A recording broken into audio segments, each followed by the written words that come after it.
तो बांग्लादेश का भारत से पंगा लेना उन पर बहुत भारी पड़ चुका है और उनकी उथल पुथल अब पूरी तरह से बंद हो चुकी है।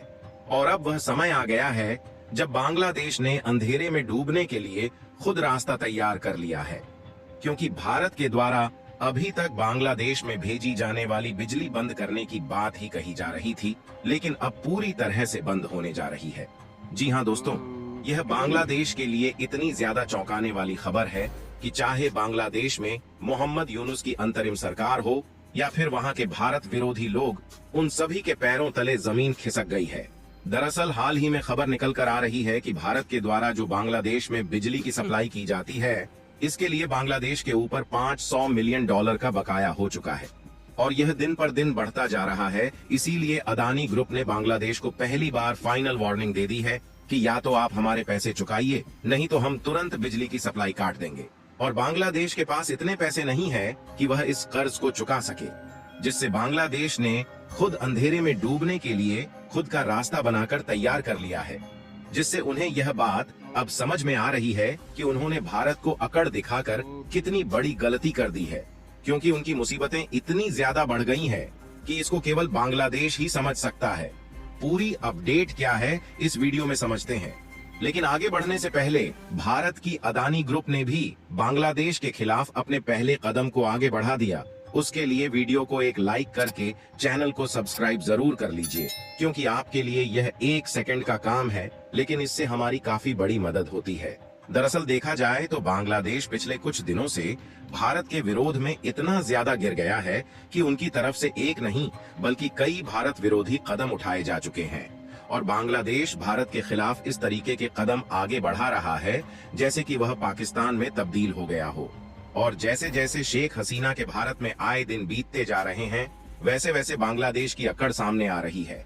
सबसे बड़ी बात यह है कि जब से भारत ने शेख हसीना को अपने देश में शरण दिया है, तो बांग्लादेश में मोहम्मद यूनुस की नई अंतरिम सरकार शेख हसीना को भारत से अपने देश में बुलाने के लिए नाकाम कोशिश कर रही है और बांग्लादेश इंटरनेशनल क्राइम्स के द्वारा यह बात सामने आ रही है कि उनके द्वारा उन प्रोसेस की शुरुआत भी की जा चुकी है, जिससे भारत के खिलाफ जाकर शेख हसीना को अपने देश में वापस बुला सके और शेख हसीना को सजा सुनाई जाए। और इतना ही नहीं, हम इस रिपोर्ट को देखें तो यह कुछ ही समय पहले निकल कर आ रही है और इसमें साफ साफ बताया जा रहा है कि बांग्लादेश का जो राष्ट्रगान यानी कि नेशनल एंथम है, जिसे रविंद्रनाथ टैगोर के द्वारा बांग्लादेश के लिए लिखा गया था, उसे अब बांग्लादेश की तरफ से बदलने की बात सामने आ रही है। यानी कि अब जल्द ही बांग्लादेश के द्वारा उनका जो राष्ट्रगान है उसे बदला जा सकता है और यह सब उनकी तरफ से भारत विरोध में किया जा रहा है। क्योंकि देखा जाए तो भारत और बांग्लादेश केवल 2 ही ऐसे देश हैं जहां पर रविंद्रनाथ टैगोर के द्वारा लिखा गया राष्ट्रगान गाया जाता है और आमार सोनार बांग्ला नामक राष्ट्रगान को भारत ने खुद बांग्लादेश के लिए 1971 में इम्पोज किया था। फिलहाल शुरुआत में तो बांग्लादेश की तरफ से राष्ट्रगान को बदलने को लेकर आवाज उठाई गई, लेकिन जब मोहम्मद यूनुस को लगा कि इससे भारत के साथ उनका मामला और ज्यादा बिगड़ सकता है, तो उन्होंने साफ साफ कह दिया कि हमारी ऐसी कोई भी योजना नहीं है कि हम राष्ट्रगान को बदले। फिलहाल इन सब से यह बात साफ नजर आ रही है कि वह कितना ज्यादा भारत विरोध में गिर चुके हैं, जिसके कारण भारत को यह बात अब साफ साफ नजर आ गई है कि बांग्लादेश भारत को अकड़ दिखाते हुए ऐसी हरकतें कर रहा है कि मानो वह पाकिस्तान में तब्दील हो गया हो। इसीलिए पिछले कुछ दिनों से भारत ने भी एक के बाद एक बांग्लादेश के खिलाफ अपने कदम को आगे बढ़ाना शुरू कर दिया है। और नहले पर दहला क्या होता है वह जरा कोई भारत से सीखे, क्योंकि जिस बांग्लादेश को कुछ समय पहले भारत ने पाकिस्तान से आजादी दिलाई थी, उसी बांग्लादेश ने भारत से अकड़ना शुरू कर दिया है। लेकिन भारत ने एक झटके में ही उनकी अकड़ पूरी तरीके से ढीली कर दी, क्योंकि बांग्लादेश के सामने जब भारत की अदानी ग्रुप ने उनके द्वारा उपयोग किए गए बिजली का बिल पेश किया तो उनके होश ढीले पड़ गए। क्योंकि आज से कुछ सालों पहले झारखंड में गोड्डा पावर जनरेशन प्लांट को अदानी ग्रुप के द्वारा बनाया गया था और इसकी जितनी भी बिजली है उसकी 100% कैपेसिटी के साथ बांग्लादेश को सप्लाई की जाती है। क्योंकि बांग्लादेश अपनी जरूरत के हिसाब से इलेक्ट्रिसिटी का प्रोडक्शन नहीं कर पाता है, इसलिए वह भारत से बिजली की सप्लाई लेता है। लेकिन बांग्लादेश के हालात बिगड़ने के कारण अदानी की इस पावर जनरेशन प्लांट पर बांग्लादेश के द्वारा $500 मिलियन यानी कि 42,000 करोड़ रुपए का बकाया हो चुका है। जो कि कोई छोटी मोटी रकम नहीं है। फिलहाल इसके बावजूद भी भारत की अदानी ग्रुप बांग्लादेश को पावर की सप्लाई कर रही थी।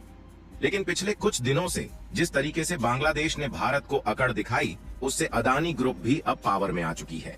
और गौतम अडानी ने बांग्लादेश को सीधा अल्टीमेटम देते हुए कह दिया है कि या तो आप हमारे 42,000 करोड़ रुपए चुकाइए, नहीं तो सीधा बिजली काट दी जाएगी और बांग्लादेश सीधा अंधेरे में डूबने के लिए तैयार हो जाएगा। और आपको बता दें कि इस मामले में अदानी ग्रुप के चेयरमैन गौतम अडानी ने सीधा मोहम्मद यूनुस से संपर्क किया और उनको चेतावनी देते हुए $500 मिलियन को तुरंत भुगतान करने की बात कही। लेकिन बांग्लादेश की अर्थव्यवस्था इस तरीके से बिगड़ गई है कि वह इसका भुगतान एक मुश्त की तो बात छोड़िए, वह कई किस्तों में भी नहीं कर पाएगा। यानी कि बांग्लादेश के पास केवल 2 ही ऑप्शन बचा है कि या तो अपने देश की नैया को अंधेरे में डूबने का इंतजार करें, या फिर अगर उन्हें अंधेरे में डूबती हुई नैया को बचाना है तो फिर भारत के खिलाफ जो फैसला ले रहे हैं उन पर रोक लगाए और भारत के फेवर में अपने नए फैसले लेने की शुरुआत करें। और अगर भारत के द्वारा बांग्लादेश की बिजली बंद होती है तो बांग्लादेश की लंका लगने में तनिक भी देर नहीं लगेगी, क्योंकि बांग्लादेश की जो ज्यादातर फैक्ट्रियां हैं वह बिजली पर ही डिपेंडेंट है। और अगर बिजली की सप्लाई बंद हुई तो जो थोड़ी बहुत फैक्ट्रियां बची भी हैं वह भी हमेशा के लिए बंद हो जाएंगी। और बांग्लादेश की इतनी कैपेसिटी भी नहीं है कि वह अपनी जरूरत के हिसाब से बिजली का भी प्रोडक्शन कर पाए, क्योंकि ना तो उनके पास जरूरत के हिसाब से पावर जनरेशन प्लांट है और ना ही इन पावर प्लांट को ऑपरेट करने के लिए उनके पास कोयला बचा है, क्योंकि बांग्लादेश मुख्य रूप से भारत से कोयले का इंपोर्ट करता है और बाकी का कोयला इंडोनेशिया और ऑस्ट्रेलिया से मंगाता है। और बांग्लादेश की कंगाली किसी से छिपी नहीं है और कंगाली की हालत इस हद तक पहुंच चुकी है कि यह इंटरनेशनली किसी भी देश को पेमेंट नहीं कर पा रहे हैं, जिससे इंडोनेशिया और ऑस्ट्रेलिया के द्वारा भी कोयले की सप्लाई बंद कर दी गई है। और इस कंगाली की हालत में उनके पास केवल एक ही ऑप्शन बचा था और वह था भारत। लेकिन इन्होंने भारत से भी अकड़ दिखाकर अपने लिए नई मुसीबत खड़ी कर ली है। और न सिर्फ अदानी ग्रुप की तरफ से बांग्लादेश को वार्निंग दी गई है, बल्कि भारत सरकार ने अदानी ग्रुप को भारत में बिजली बेचने की परमिशन दे दिया है, जिससे अब झारखंड की 1.6 गीगावाट की जो बिजली बांग्लादेश में भेजी जाती है वह खुद भारत के अलग अलग सेक्टर में इस्तेमाल की जाएगी। फिलहाल आपको क्या लगता है कि बांग्लादेश आगे चलकर भारत से अपने रिलेशन को बढ़ाएगा या फिर वह अंधेरे में डूबने के लिए रास्ता बनाने की ओर आगे बढ़ेगा? अपनी राय कमेंट में जरूर बताएं और इस वीडियो को एक लाइक करके अपने मित्रों तक शेयर जरूर करें ताकि उन्हें भी जानकारी मिल सके। इसी तरह और भी नॉलेजेबल वीडियो देखने के लिए चैनल को सब्सक्राइब करके बेल आइकन को ऑल पर जरूर सिलेक्ट करें। जय श्री राम।